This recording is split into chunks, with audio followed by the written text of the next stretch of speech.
বন্ধুরা দীঘা মোহনা তো মাছ দেখো, বিভিন্ন টাইপস অফ মাছ আছে এখানে, পমফ্রেট, ইলিশ, বড় বড় চিংড়ি।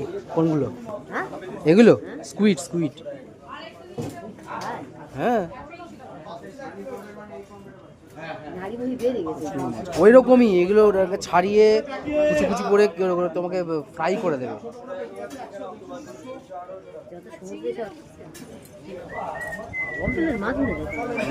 এইগুলো দেখো, এইগুলো কোন বড় বড় সাইজ দেখো পমফ্রেটের, চিংড়িগুলো।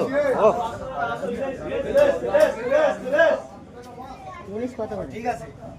1800।